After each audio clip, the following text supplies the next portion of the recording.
Okay, we all know what day it is. Yes, that's hot coffee, but it's not quite 96 like it was yesterday. So I also have this too, ice water. I have to get plenty hydrated before this afternoon.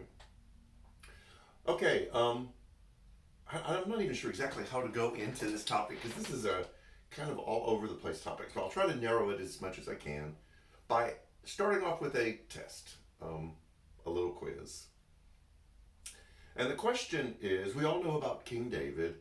We know all the stories, how he was chosen out of all of his brothers, killed Goliath, um, slept with Bathsheba, had her husband killed, or you could say killed her husband. This horrific story about his son and his daughter. I won't even go into detail about that, which, in my opinion, is really worse than the Bathsheba thing. Um, and then the rest of his life. So the question is about this King David, and that is, we know he wasn't allowed to build the temple, the permanent place that the Israelites would worship, that would fall to his son Solomon. And so I'm going to ask you, why wasn't David allowed to build the temple? Why did he have to give that to his son, even though he's the one who wanted to do it? Probably have all sorts of opinions, all sorts of conjectures. But in 2 Chronicles 22, starting at verse 7, David tells Solomon why he was not allowed to build the temple. David said to Solomon, "My son, I had it in my heart to build a house for the name of the Lord my God. But this word of the Lord came to me." So David was told why he couldn't build the temple. "You have shed much blood and have fought many wars. You are not to build a house for my name, because you have shed much blood on the earth in my sight. But you will have a son of peace." So when you think about Jesus' teaching that you have turned my house of prayer into a den of thieves, that there was this purpose of the temple, and that's why David couldn't build it. But in our mind, because we know other things about David, we probably have presumed that there was a different reason why God wouldn't allow David to build the temple.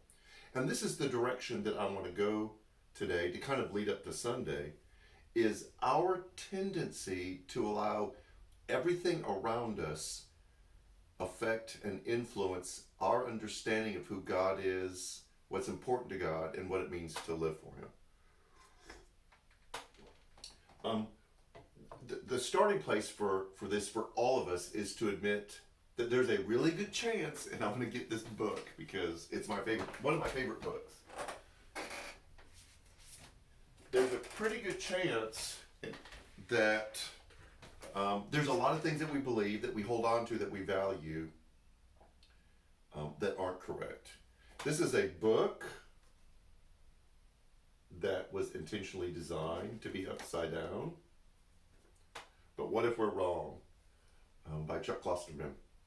The back of it says, "Thinking about the present as if it were the past."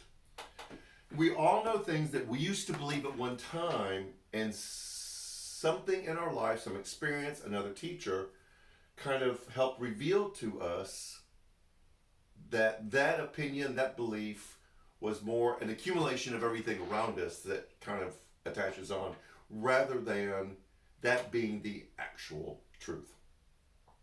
And so this is a question that I want us to ask for Sunday. Some of it is not intentional, but it was because there was a certain period in our time that we need to know those things. When you were a kid, you were told, don't touch the stove. You were told not to cross the street. Well, those were true at the age that you were told, but they're not necessarily true now. And then there are things that we just acquire because well-meaning people in our life try to make sure that we live by principles, and so they kind of ascribe a certain Christianity or spirituality that isn't necessarily true. I talked about this Sunday morning when we were talking about suffering, that we have this belief that it's in Scripture that God will never give us anything more than we can handle, which is So not true. It's not in Scripture. There's not even anything resembling that in Scripture other than being tempted, but not being handed difficult things. There's the cleanliness is next to godliness. There's God helps those who help themselves.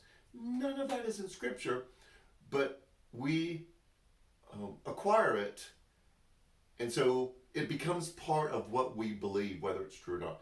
The church has been guilty of this for years. You can look back at all the things that the church has supported, taught, endorsed, that more was a reflection of the culture than it was born out of genuine study of Scripture and conversation and time with God. So this Sunday, we're going to ask the question, but what if we're wrong?